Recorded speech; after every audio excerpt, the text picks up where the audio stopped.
everyone, and welcome to another episode of Turn Left. I am your host, Indiana's own Dana Black, coming to you live, yes, all the way live from Black Pro Studios, where we talk about Indiana politics from the left side of things. Audience, my apologies. I am so sorry. I was a little late. I had some technical difficulties. My studio computer decided it didn't want to boot today. It told me my PIN number wasn't working. So I had to set everything up on the other computer in the spaceship. But we're here. Hopefully you guys are tuning in and you're getting an opportunity to hear from these amazing candidates tonight. But you know me, first I got to rant because that's what I do. I'm that kind of chick that, I sit around and watch the General Assembly session on a regular basis. I watch it all day. I watch it because I feel like there's nothing more important than what's going on in the State House, because those rules and those policies are going to impact all of us. Today's show is brought to you by Bohm's Unique Boutique. Click on the QR code. I had to listen to the Senate listeners, today. You can get a 10% discount on your order by using the code Democrat. HB Be sure to visit www.bohmsuniqueboutique.com. And I listened to testimony from obviously people who will be negatively impacted by the bill, and they were giving their heartfelt testimony about why they shouldn't pass this bill, right? But then you had a couple of folks to get up that says that those of us that are supporting people who identify as trans were communists. I don't even understand how that works. How on earth are we communists and supporting trans bills? Don't get it. Doesn't make any sense to me. I'm going to need y'all to figure that out. The other aspect of it was some clown named Micah Clark.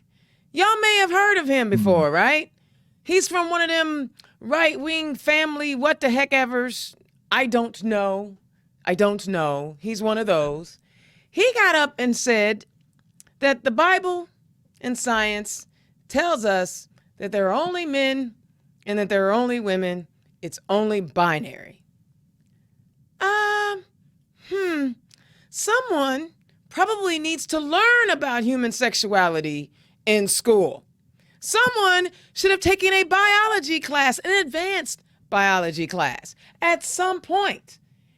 Because, I don't know, maybe he has never heard of intersexed humans. Maybe he has heard of intersexed humans and he does not believe that they have the right to exist.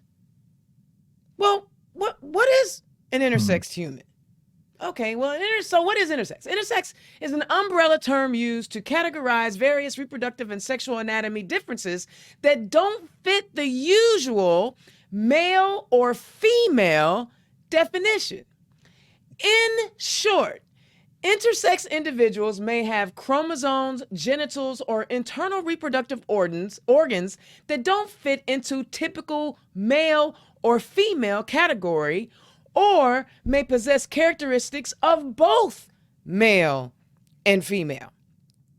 So basically, hear me out, these intersex folks, whom I don't know who any personally, because no one's really ever come out to me, but they do exist.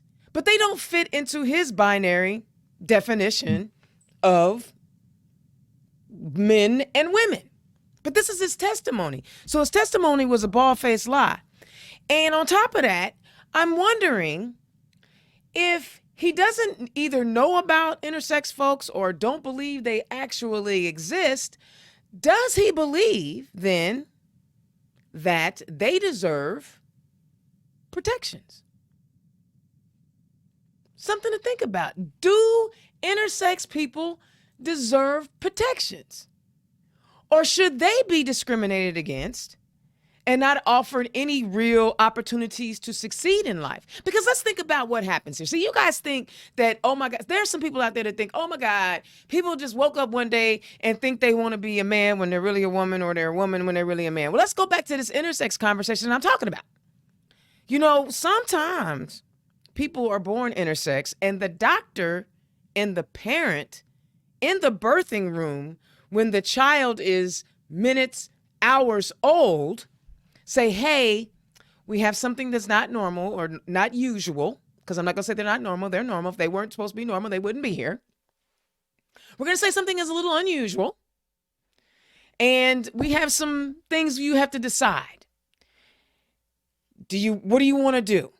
Do you want us to choose? Do you want to choose, or do you want to leave things as they are?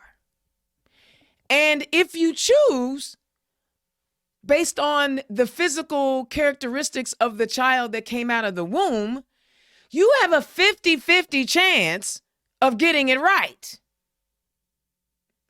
You flip a coin, you say, you know what? Okay, I think life will be better for them if I choose male because of the way their body looks. Or I'm going to choose female because of the way their body looks.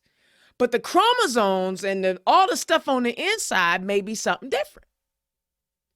And so as you've decided that I'm going to say make this person a female, but all the while they feel like a male on the inside because you flipped the coin. That is not somebody with any mental defect. That is not somebody in mental crisis until you start to discriminate against them. Until you start to suggest that their existence isn't valid or they are not real. Until you begin to decide that they no longer have value and I want to marginalize them because they are not like everybody else.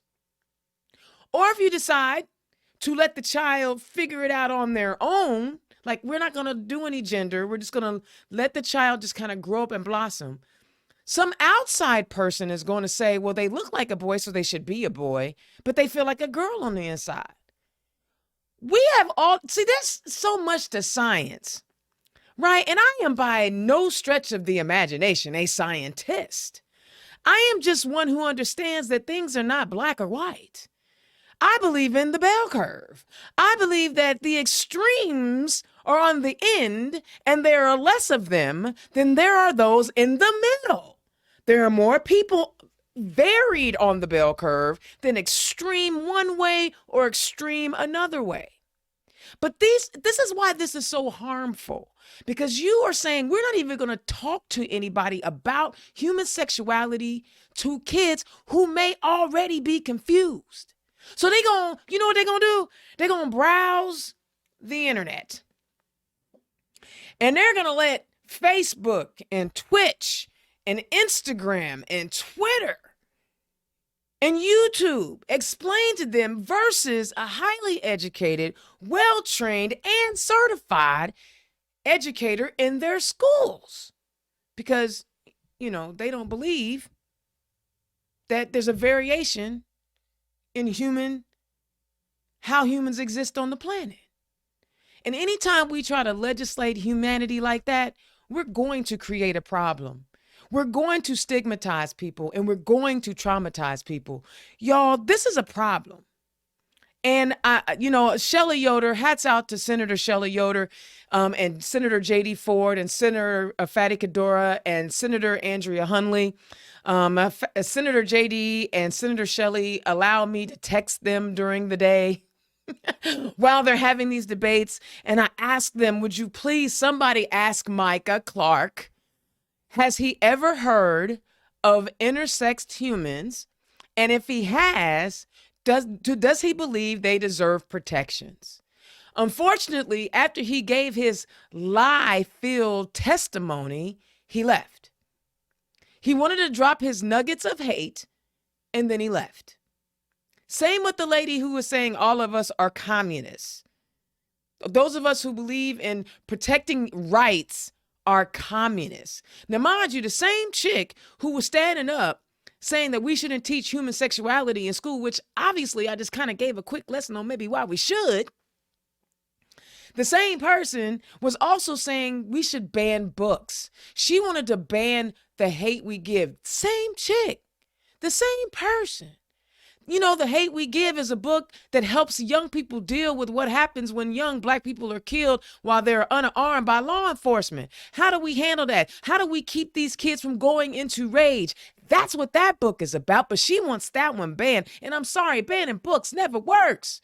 Obviously, banning human sexuality is kind of stupid too, especially since Northwestern University put out a results today of a survey they took that said Americans' IQ is dropping.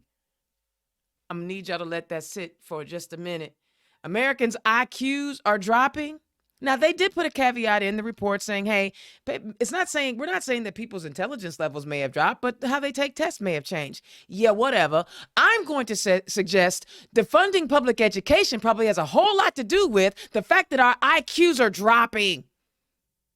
Y'all, I'm on a rant today because they keep attacking my people. And I'm sorry I'm late because keep looking at my studio computer and it's broke. I'm hot. But you know what? You guys keep listening to what's happening at the State House. Yes, that's the picture that I have behind me because I believe in it. This is our house.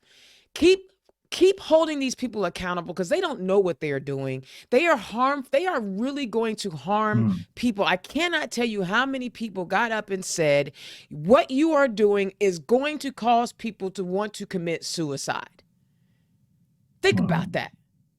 Young people who are already going through, we already seen reports of young girls being traumatized by Instagram and body images and things like that. And here we are traumatizing people and saying to them, your existence doesn't matter. You are not able to have free expression. If the way you choose to express yourself is counter to who we are going to silence you and we are going to strip you of your rights. This is what's happening in the State House right now. I need y'all to understand this is real. All right, that is my rant for today. And I am going to take the rest of this time because I tell you what, patience is a virtue. And I want to thank my guests tonight for being extremely patient while I try to figure out what was going on with my computer and get the other one set up. And as always, as our candidates are introducing themselves and sharing their information, if you like anything that they are going to share with you tonight, feel free to click their donate link. It's right there. Their Act Blue links are there. Yes, we always turn these into mini fundraisers. And you know my show is always about love. And so as someone who loves all Democrats, all appearances on Turn Left does not mean it's an endorsement by Indiana's own, because I love all my Democrats. I want them all to do well. I love them all. So first up, I'm going to go ladies first. I tell you what, Bloomington is packed. I mean, there are so many candidates running for office for mayor down there. Woo! I'm glad I ain't got to vote. First up, y'all give it up for my first guest running for mayor of Bloomington, Susan Sandberg. Susan, welcome to the show. Thank you, Dana. And may I just say that was one righteous rant. I was back here saying amen. Thank you. I'm taking that from leadership. And let me tell you something. This is my brother. Y'all don't understand. Shawn Denney is my brother. And even when he came to me and said, I'm running for mayor, I said, I have to stay neutral, bro. I have to stay neutral. Yeah. When I first ran for office, he was one of the first people that showed me where to go to get some training. He sent me to Hamilton County, which kind of, flubbed me up a little bit. I'm like, you sending me to Hamilton County? A lot of going on at that point. But I went. And it was the beginning. And since then, he has helped me understand so many things on the education front. He's been a teacher. He's been on the school board. He sits on the Lawrence. I love him. I need y'all to understand he's just not another candidate. He is my brother. But I still stay neutral. Y'all give it up for my second guest running for mayor of Lawrence, Mr. Shawn Denney. Shawn, welcome to the show. All right. Thank you, Dana. That was absolutely a wonderful introduction. And I'm so proud of you and all the work that you're doing and paying attention to what's going on at the State House and giving us back that report. It's not like there isn't anything else going on. It's not like there's some toxic waste that might be coming through the state.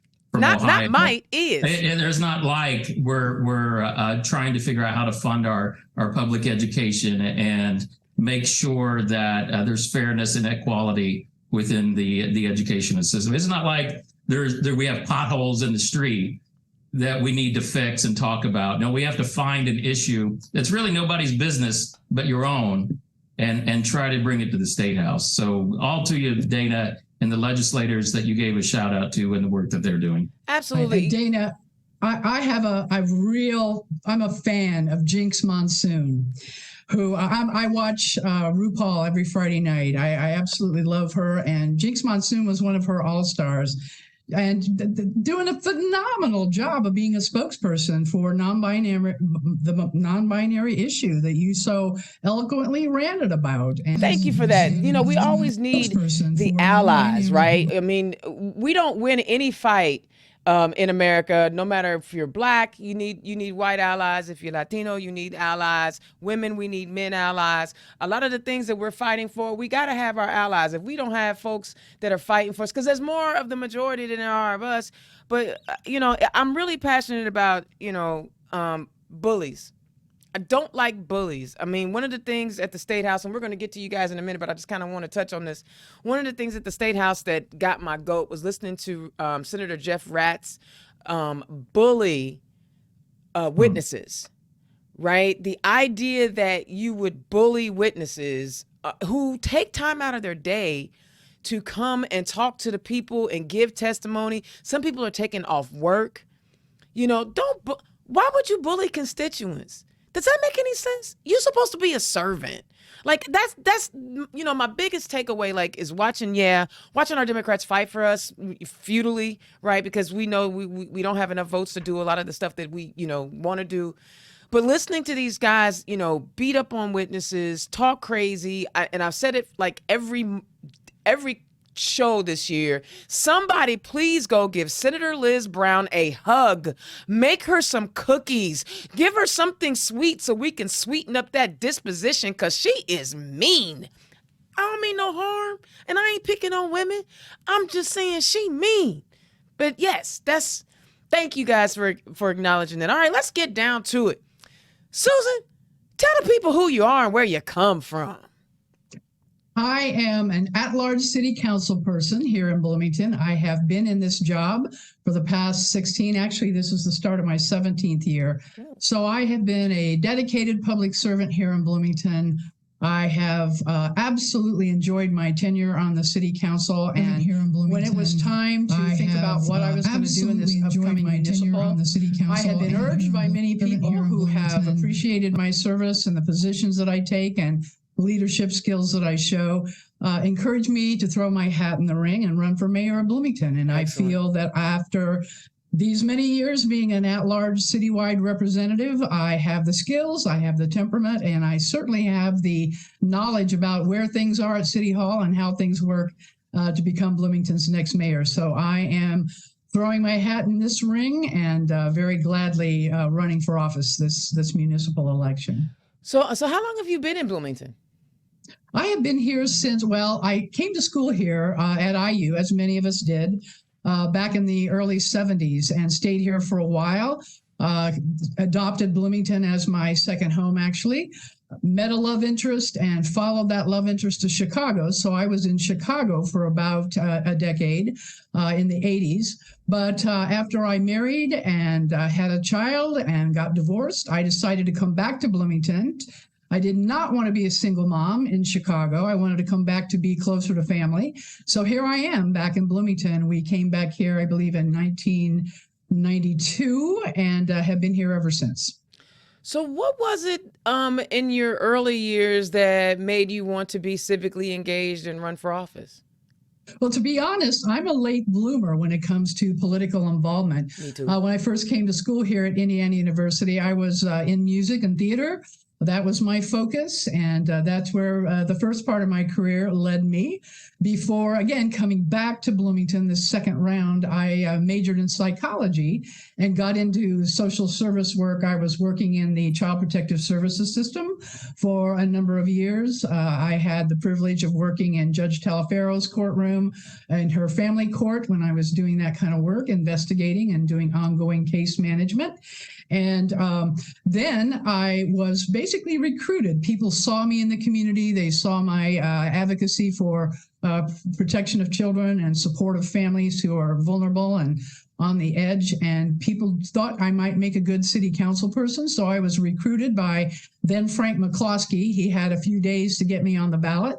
And that began my journey of becoming involved in local Bloomington politics. And it has been a real pleasure and a privilege to be able to serve this community. Again, since 2007, I've been on the council. So what are some of your favorite things that you enjoy most about being a public servant? It's the engagement. It is the opportunity to build relationships with all kinds of partners that you need to have at the city level. As you know, the City of Bloomington can only do so much with our own resources. We have to partner with our good community leaders in the private sector. We've got a really strong network of social service organizations, nonprofits that are serving low-income families, and that's my start, and that's actually where my heart is working with individuals who really are on the edge, some of those voices that we seldom hear from, but who have real serious needs in a community like Bloomington, where we have really very high poverty rates. Wow. And that goes unrecognized by a large amount of people in our community. And that's interesting when you consider like the cost of living in Bloomington is like significantly higher than it is here in Indianapolis. You know, I know that one of the biggest discussions, and Shawn, we're definitely going to talk about this with you as well, it is affordable housing. You know, everyone's talking about the lack of affordable housing, and then the fact that you brought up you guys have such a high poverty rate. What are some of the things that we could be doing better, right, to address that issue at all levels, not just at a mayoral level, but you know, how can we be better citizens to our unhoused folks? Well, absolutely. It's been a focus of my attention for a long time. Actually, on the council, I formed a committee called the Affordable Living Committee, and we published a report in 2019 called Working Hard, Falling Behind. And that's kind of the story for a lot of people here in the community. The salaries for the cost of living being so high here in Bloomington with rents and housing costs, salaries are fairly modest. Mm-hmm. I mean, a lot of people are working 2 and 3 jobs just to make ends meet.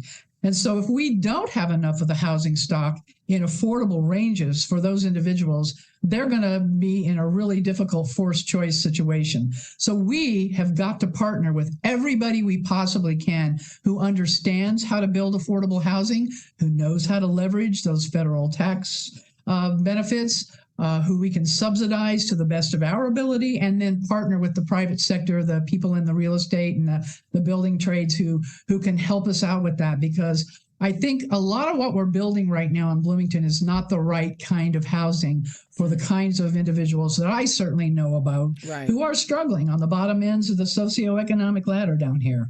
Yeah, and it seems like, you know, those that don't have a lot of money are always the ones left out. We're going to come back to you. Shawn, Denney, tell people isn't this your second visit to my show?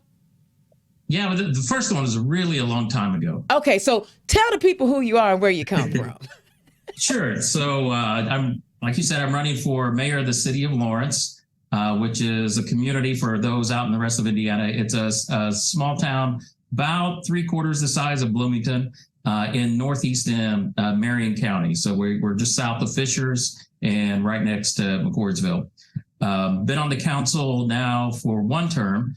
And then before that, I was on the school board for our MSD Lawrence Township. Originally from Newcastle, I moved to Indy, to Marion County in the early 90s, very same reason, to go to school, and ended up in Lawrence in 2009. And we decided to make this our permanent home because, you know, I'm from a small town. My wife's from Washington Township, so North Central, Marion County. There we go. And so she wanted metro and I wanted small town. So this was the perfect meeting of the two minds. I love it. I love it. So, you know what, Shawn, you've been out here doing like Susan, you guys have been out here doing this work for a long time. What made you want to get involved with public service? So, well, as I've explored a lot of different things, as you know, Dana, throughout my career. I worked in banking, I worked in insurance, then I went on to become a teacher, which I absolutely love. So next to teaching, getting out in the community, this is probably the most just personally fulfilling occupation that I've ever found and been a part of. Before, I've also been the deputy trustee for Lawrence Township, worked with some nonprofits. So one of the pieces there is just getting out and meeting folks, finding out what's going on, and connecting with people with resources. And that it's very similar to that moment in the classroom when you see a child that gets it, or they're excited about what you're teaching, whatever the subject matter might be for that day. When that family that you're working with is finally has a moment of relief, or that the resources that you brought, they see that, okay, I can make it through this month. I can make it now, I think, through this year. Or, maybe it up the economic ladder where maybe people aren't in that level of desperate straits, but they're happy that you're providing and helping out with their family, whether it's, installing some new pickleball courts or some other areas within our parks where your family can get out and have some fun evenings and some fun activities. To see and hear that, I think I would just say laughter. It has always just been a huge reward and for me personally. And, I enjoy doing it. And now I've been committed to it for, actually this month marks a decade that I've either been on the ballot or elected office. So I continue to see myself doing this. One of the things that I find interesting about you, and I wish other people actually understood this. You've run a couple of times, and you've not always been successful, because I met you when you were running for Congress. Talk about the importance of, okay, I may not win a race, but I need to stay involved and continue the fight.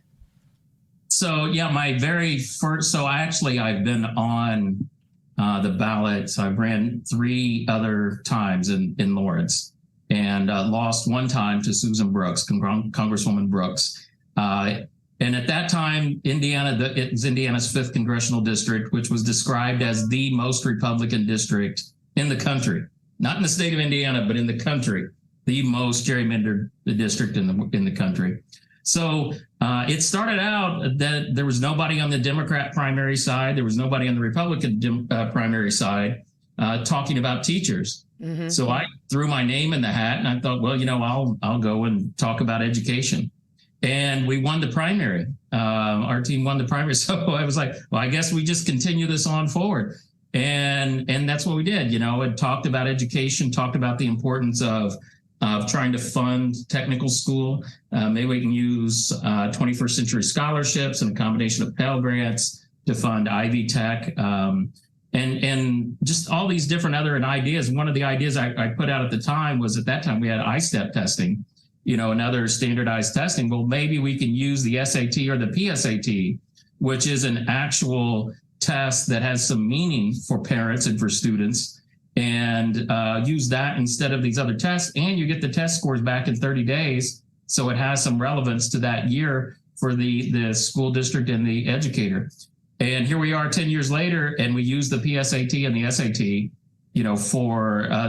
for testing within our kids. And that's part of the graduation requirement, or could be one of your graduation requirements, depending on which path you use. I'm not saying that, everybody shined a light on me and said, wow, that's a great idea, and ran with it. There were others talking about it, but mm-hmm. I was there and advocating for that at the same time and taking that message around with me. And I think even if you've gone to the State House, you'll hear Representative Denney say, we might be in the super minority, but we also have a super voice, and we can speak loudly even though we're a few. And I think that was the very important piece. I learned a lot from that one because, you learn from your wins, you learn from your losses. So in that year, we knew that, it was going to be a very low turnout. We were on an uphill battle. So it was just get the message out and stay focused on that. And that's what we did. And I think that regardless of where you're at in Indiana, if you're passionate about your message, then run and make sure it's heard. Absolutely. I feel for you. Fortunately, I have 2 great representatives, so I won't be running anytime soon because the State House is where I want to be. I don't want to be mayor. I don't want to be governor. I want to be one of many, right? I want to be on a team.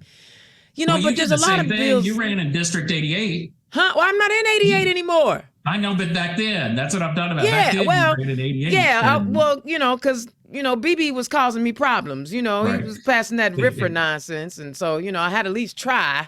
You're not just writing bills for abstract humans. You writing bills about people who pay taxes and are contributing members of the society, right? Yes. And he wanted to talk about, public accommodation. I thought we already had that conversation, right?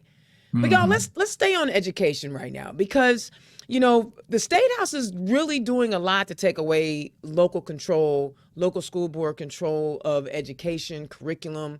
The book banning thing is probably the one thing that just, I don't get that. And I don't have my notes in front of me. Normally I would, and I apologize.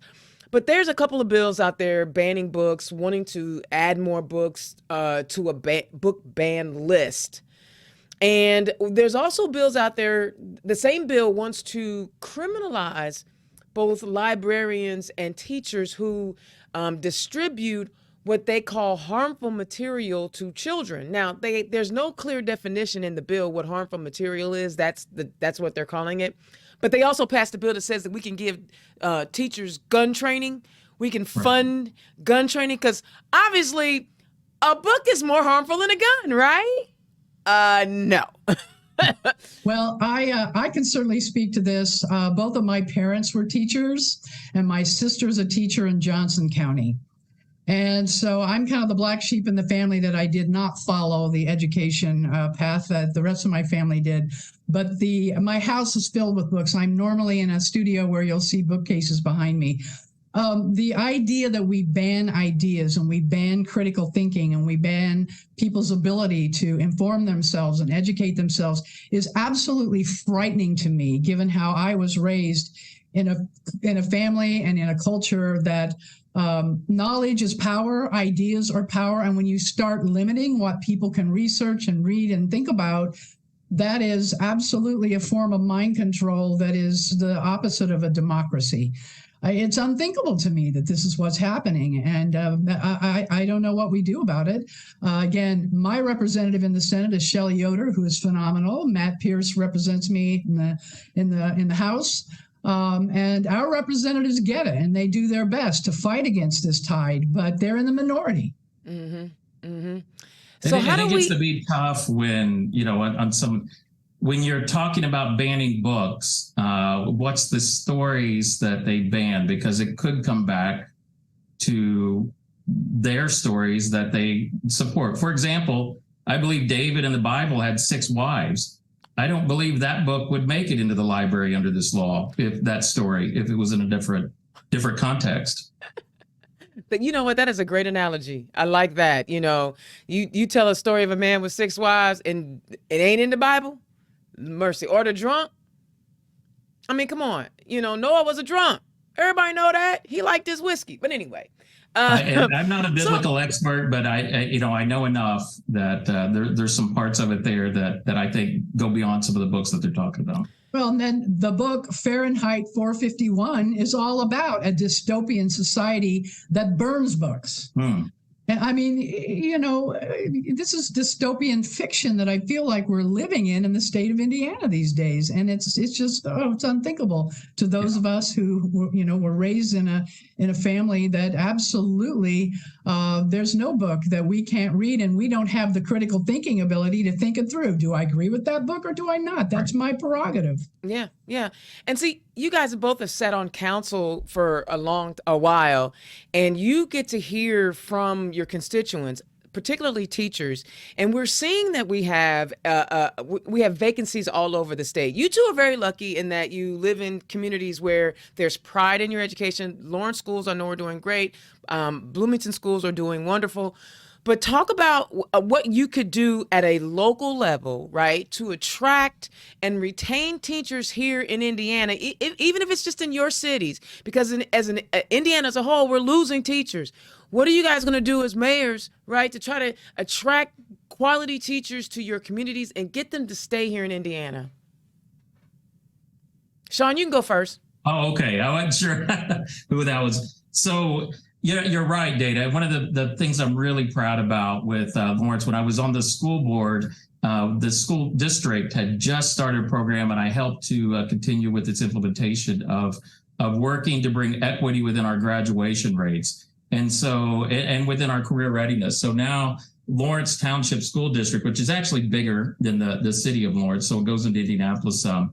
but the school district graduates the same percentage of African American, white, Latino, all social economic levels. And to give you an idea, the Lawrence Township has $10 million homes in it, all the way down to $60,000 homes. So we have a wide range of economic activity within our community.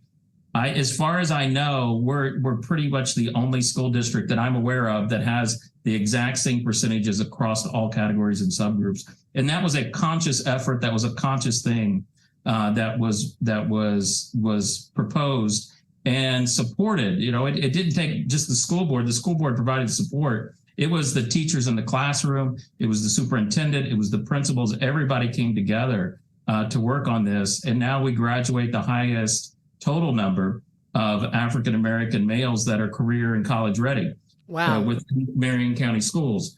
So I think that is quite an accomplishment. But you take that forward into, well, the city of Lawrence, though, being a microcosm of the school district, needs to maintain that focus as well and make sure the economic activity of the entire city is represented from one side, from north to south, east to west, regardless of your community. You get ADA compliant sidewalks, whether you're in that $60,000 per home neighborhood, or you're in the $10 million neighborhood. You get access to the trails, the roads, the parks in the same vein as everyone else within the city. So that is a community, then you just develop that pride. And that's really what's missing, I think, within the State House. They talk about pride within our educators, but then don't let them negotiate for their own class size. Don't allow them to negotiate in a contract for quality of education, what they can have in their classroom. They've taken all of that away and said, well, if you're a better teacher, then we'll pay you a little bit more and try to make it competitive within each teacher. Educators aren't motivated by, everybody wants to make more, don't get me wrong, but they're not motivated specifically by that. They're motivated by the student success. Mm-hmm. So the success of your community, I believe, would attract successful teachers that want to be part of your community. All right. Susan? Right. What I hear from my sister is that, obviously teachers are underpaid for the amount of work they do and the incredibly important work they do. But again, my sister's in a situation, and of course, it's not in Monroe County, it's in Johnson County. She's not feeling particularly supported by the administration or even the parents. And so being a teacher is just becoming a more and more difficult challenge. So we're seeing teacher shortages. So the question comes back to what can the mayor of Bloomington do? And the same kind of issue came up recently with a physician shortage that we're facing.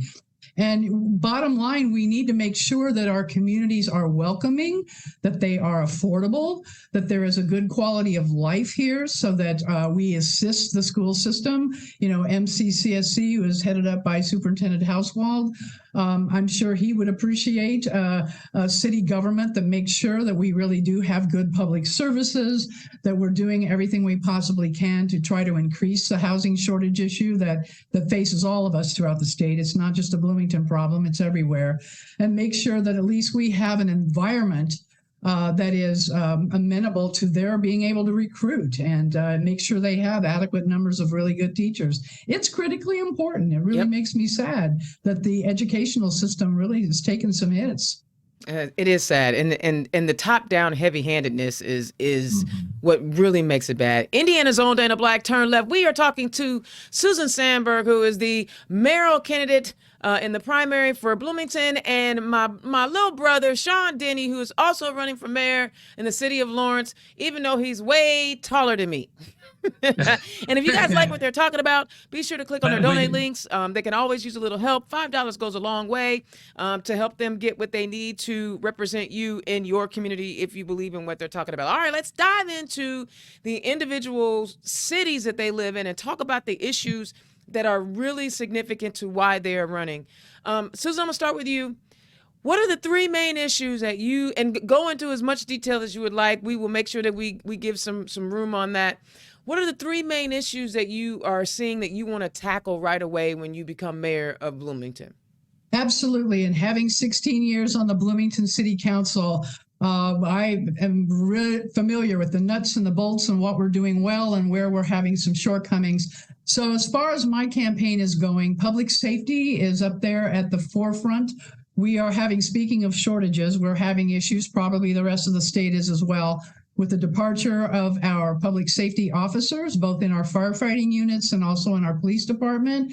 So we need to take a real hard look at that and to recruit and make sure that we're keeping the well-trained and disciplined police department that we have, that Bloomington can actually be fairly proud of. Pride is something that I feel very strongly about as somebody who has adopted Bloomington as my home. I've been here for a long time now. So public safety is probably a number one concern for me. I am also very much focused on affordability, and that's not just housing, it's the affordability of all things that are really putting stresses and strains on people's incomes and what they have to outpour their hard-earned money for. And last but not least, better collaborations. We really have suffered over the last 4 years in particular a difficulty working with our county colleagues. There are a lot of different reasons for that, but I am a good bridge builder. I'm good at building relationships, and I really want to do the best I can to dive in there and repair some of those relationships, as well as build stronger relationships with the administration at Indiana University. Again, we've got some incredible community leaders here, and we need to listen to them, and we need to respect what the constituents of Bloomington want us to do for them with respect to basic essential city services. I love it. So let's talk about public safety for a minute. When we talk about public safety, I know we want to have a police force that is good at serving the public and accountable to the public. But I think a lot of times when we talk about public safety, and I think you've hit on it a little bit, but I want you to dive a little deeper. We don't always talk about the underlying issues that lead to crime rates.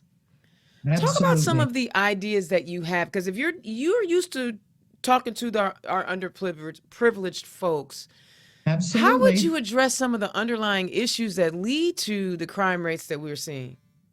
Yeah, I was on the board of directors of the South Central Community Action Program. I served as their president for a while.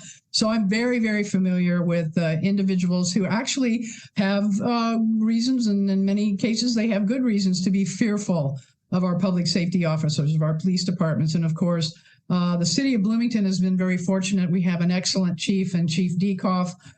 He really is quite good at making sure our officers are well trained. He was one of the first to adopt the 21st century policing policies that President Barack Obama had brought forward. We were putting resource officers on the ground to deal with some of our more difficult, chronically homeless situations in our downtown. We now have embedded social workers within the Bloomington Police Department, and that has been a game changer as to how people perceive them and the work that they're doing in the community, to work with individuals who may be fearful of police and don't necessarily want the police to respond to various things that a resource officer or a community specialist could respond to. So Bloomington is ahead of the game in making sure that we have the nice balance between people dealing with criminal behaviors, our rapes, our gun violence, where we're seeing a real serious increase in gun violence in Bloomington. Now, this is not the fault of our homeless populations. We actually have, an influx because drugs are a big issue here in Bloomington. We've got a market, obviously, for some of the more dangerous drugs that are on the streets, and that Bloomington does attract a certain amount of that criminal element that our police department are having to deal with. And our homeless populations are often exploited by some of these criminal elements that are coming to Bloomington. We're dealing with the whole addiction issue, the opioid crisis, the meth, the fentanyl. It's really bad, and we absolutely need everybody to be on point and take heed of how do we keep our community safe for absolutely everyone who lives here. I love it. I love it. Because I think a lot of times, and the reason why I'm kind of stuck there for a minute is because they think people just are criminals because they just got criminal behavior. But a lot of times it's out of necessity, right? A lot of times people they make bad choices because they're in desperate situations, and I don't think a lot of people really take into account. And honestly, and I'm gonna cut both of y'all some slack. I don't think that the mayor can control the crime rate. Not like that. I mean, the prosecutor can't, right? So I applaud I think I'm excited, for you, and that you actually have an understanding of those who are struggling. I think that is a miss a lot of times. Everybody who's successful sometimes forgets that there are people who are making decisions based on desperation, and it makes them do things. So if we address that, we can get better at it. All right, Shawn. What are the three things that you want to address in Lawrence? Well, before I add that, public safety is part of that list. So I'll just jump in there, right? And I won't take all the time, Susan, because I know you had a point that you wanted to throw back in there. Oh, I'm sorry. Did I miss that? I must have blinked. That's all right. Why don't you make your point before you forget, Susan? Yeah, my point is, I know this up close and personally, because when I was doing work in Child Protective Services, right, we're dealing with some of the worst, abuse, neglect, sexual offenses against children. And unfortunately, later on in my career, after I was not doing Child Protective Services work, I did a lot of volunteer work for New Leaf, New Life, working with the Addicts and Recovery Program in the Monroe County Jail.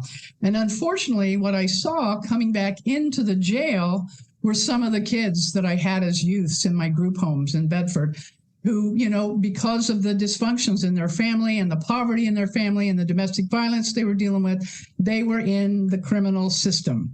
It broke my heart to see it, but it doesn't surprise me, because if we're not taking care of our children, if we're not giving families what families need in order to be able to be good parents to their children, we're going to see an increase in criminal behaviors later on down the road. It starts on the early end, and unfortunately, we see it come into our jails and prison systems on the back end. I think you're right.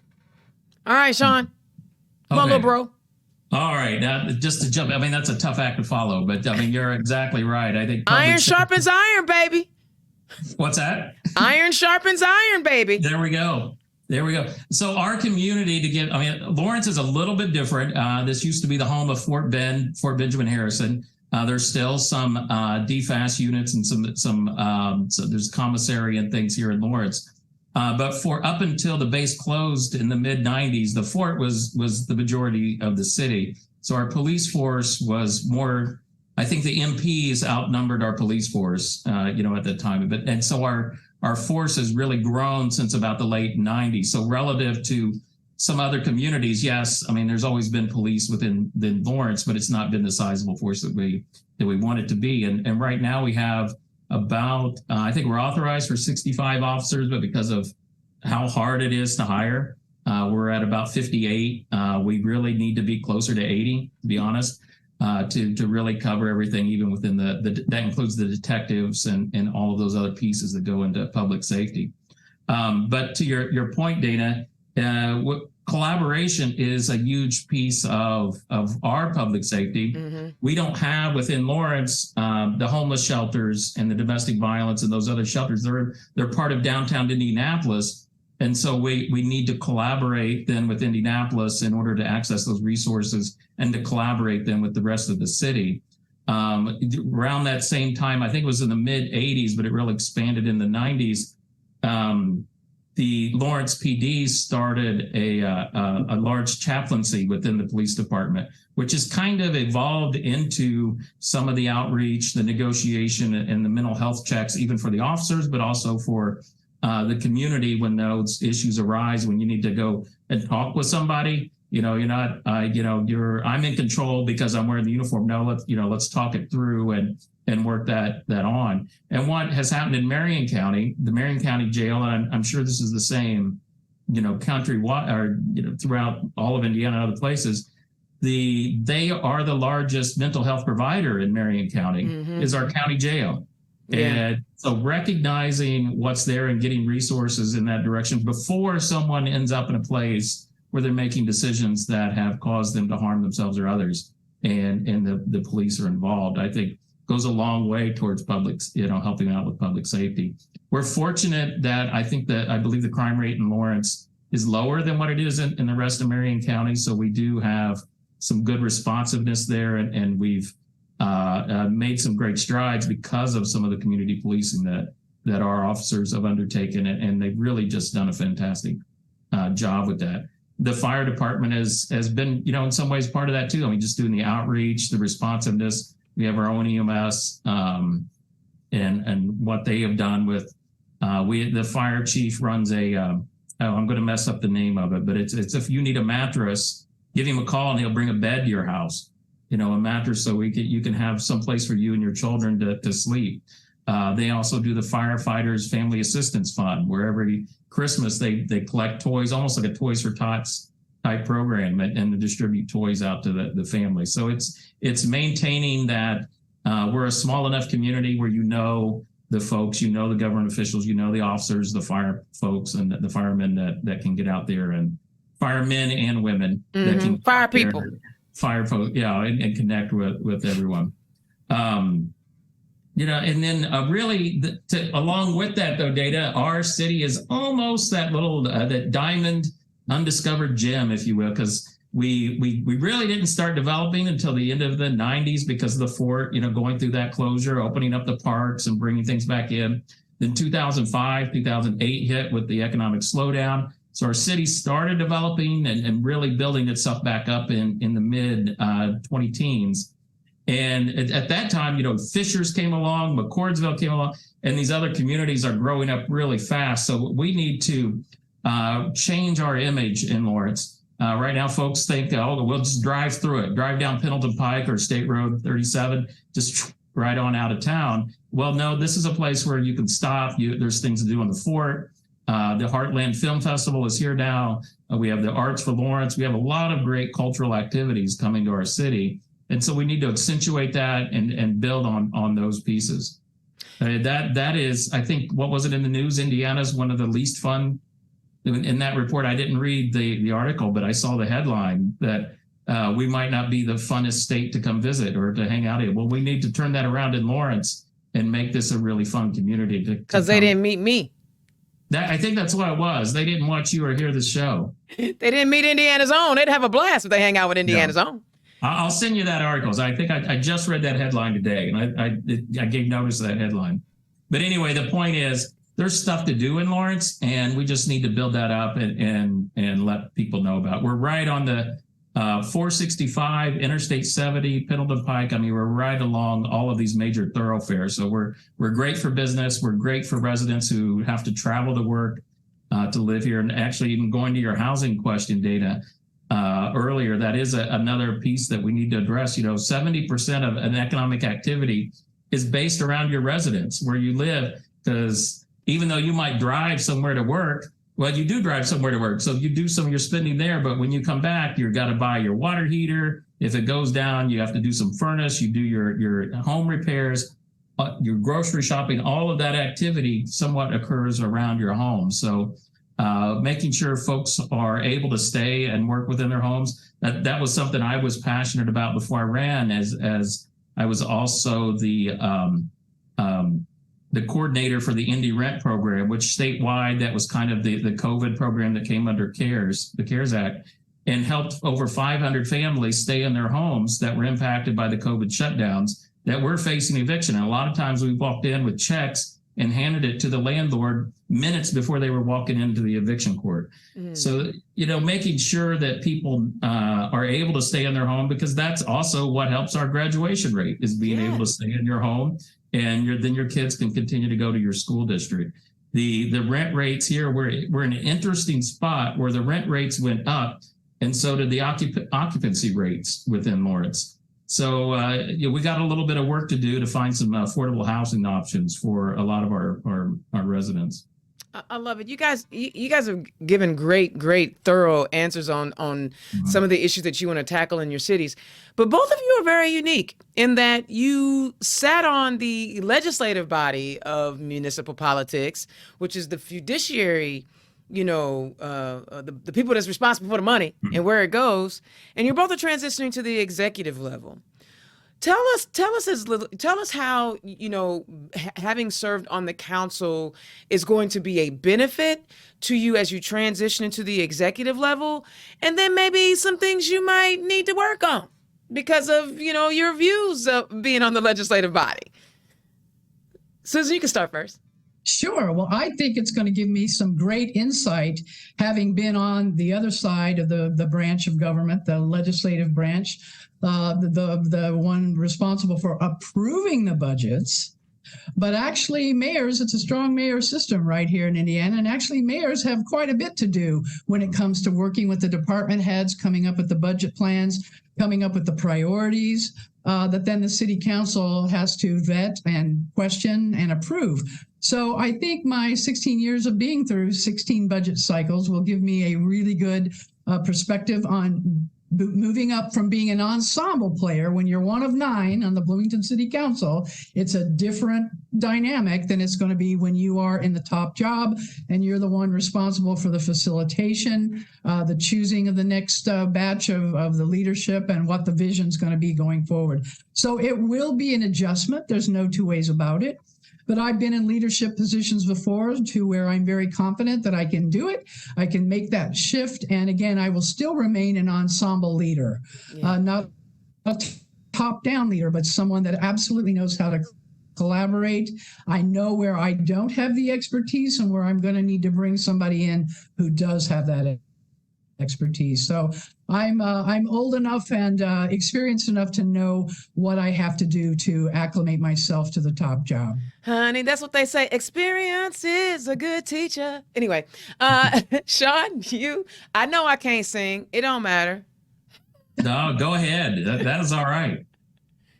We play some background music. See, Shawn, tell us how it's gonna, how serving on the council is gonna help, or maybe some things you gotta have to improve on.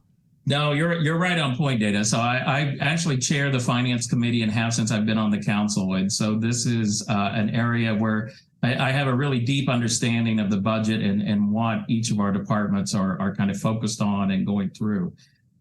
So there is that piece where we know what's there and how do we implement it, and how do we, as a mayor, how do you present that back to the council? I think really a piece that's currently could be improved on is just some transparency and accountability within our budget. If there's a budget line that has 700,000 in other, it really doesn't tell you a lot. You need to ask some questions and probe at that. And really, when the mayor brings that information to the council, you should break that down a little bit and not be surprised that there's going to be some questions, because there are going to be some questions. We're the fiscal body of the community. We need to know what's in there, especially if it's labeled as other or whatever other pieces may be within that budget, and just understand some of the budgetary pieces. And that's actually, we transitioned very quickly from a third-class city to a second-class city.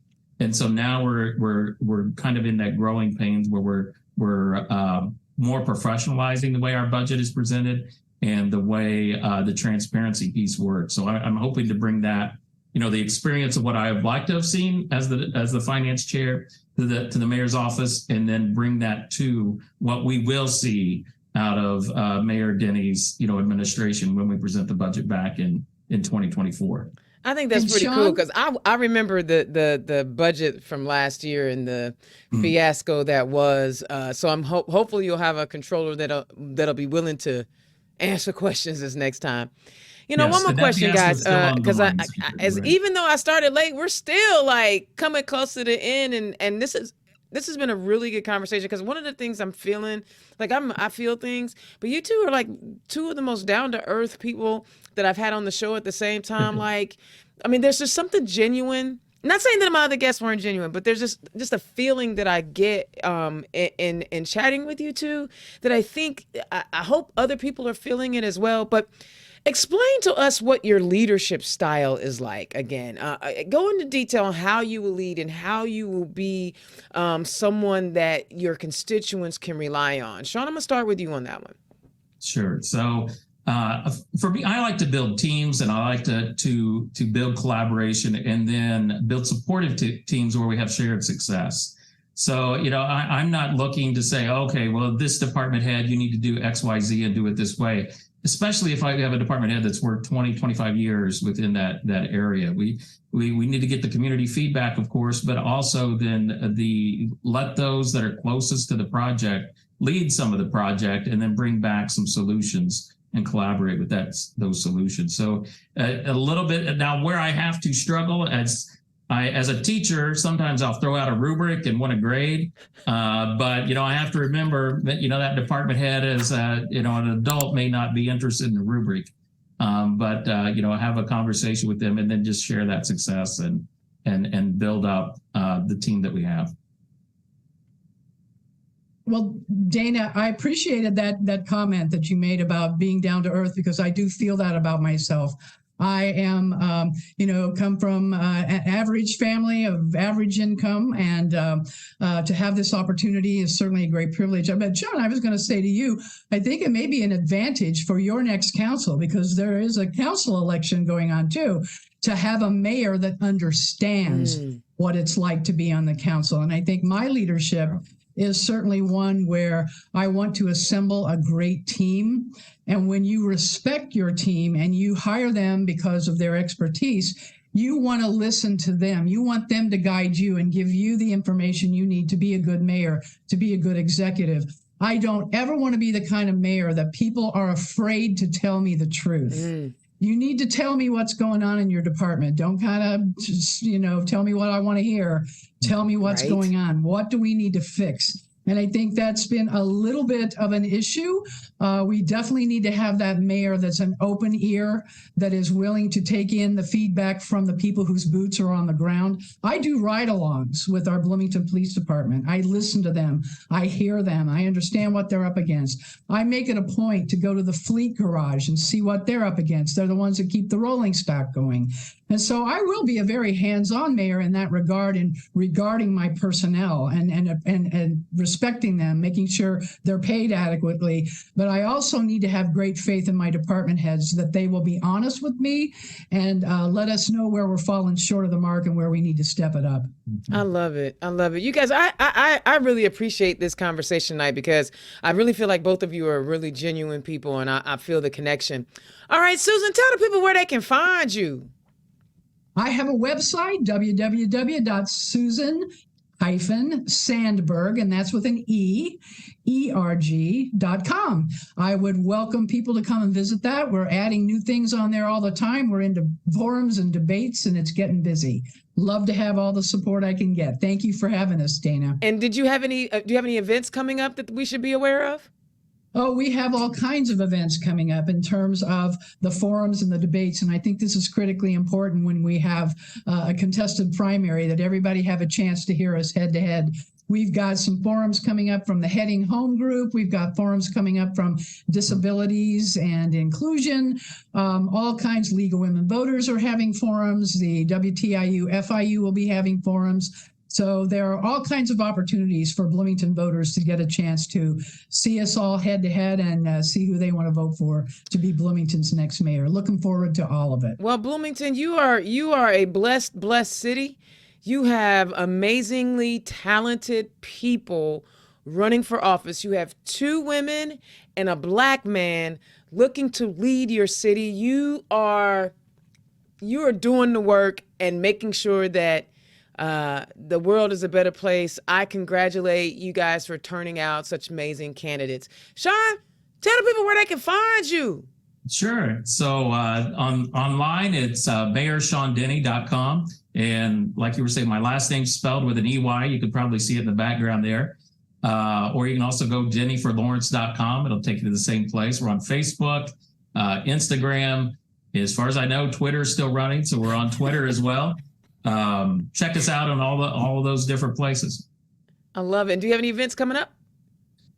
We have a lot of getting out of the community events. Like you were saying, League of Women Voters events are coming up. In the newspaper, there's a few interviews that are out there. I think being in Marion County, Indianapolis team seems to soak up some of the conversation, but Lawrence is still important. So check us out. You'll see on the website some of the things that we have going on. Well, I agree 100% that Lawrence is important.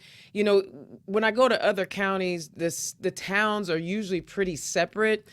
Like Ellisville and Bloomington are kind of separate, right? Whereas in Indianapolis, in Marion County, we have Indianapolis, which is the major city, but then we have these, what do they call them? what do you call them? They're called excluded cities. Excluded cities, that's it. And so we have a few of those in Marion County: Speedway, Lawrence, Beech Grove, Cumberland, I think is one.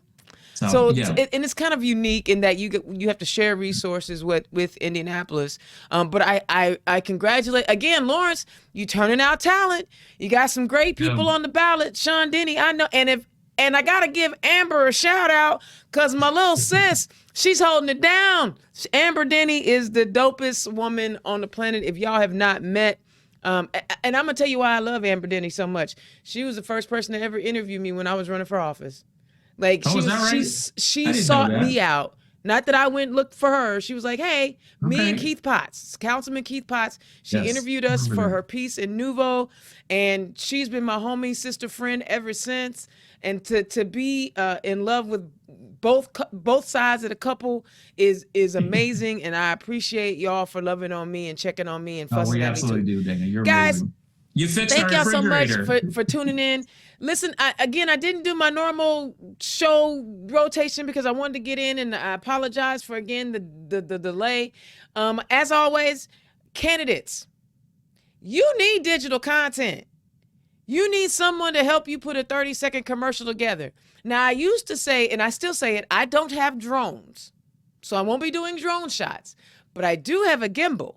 And if you know what a gimbal is, then that means I can kind of follow you around and we could do some pseudo action shots. But I also have a full studio, which allowed me to jump from a broken computer to a working computer within an hour, right? But here's the deal. You go out and I want you to price how much it's going to cost you to have an organization either here in Indiana or that's much longer than Black Pearl Studios, how much it's going to cost you to get a 30-second spot. And then after you've talked to them, you come talk to me. Because I get a paycheck from a whole nother company. I'm not in it to make money. I'm in it to help elect Democrats. And when your motivation is different, your pricing structure is different. I care about you as the candidate, not as someone who is a dollar for me. So please, and I want to do the work. Right? I want to do the work. So reach out to me if you need content from a 30-second, 60-second to a 90-second. Any longer than that, you need to sit down and be quiet and rewrite your script because that's too long. And we can do it in the studio. We can do it at Joe Joint. I got lighting. I got backdrops. I have everything you need to create and produce a quality video for you to use on social media, for you to use on your ActBlue page, because you should have an ActBlue page by now. And you can use on your websites, Twitter, Facebook. I'm telling you, I have what it takes to generate quality video for you. And then here's the thing. I'm going to make sure I get all the requirements from you. I'm going to produce the video. We're going to talk about what you want to say.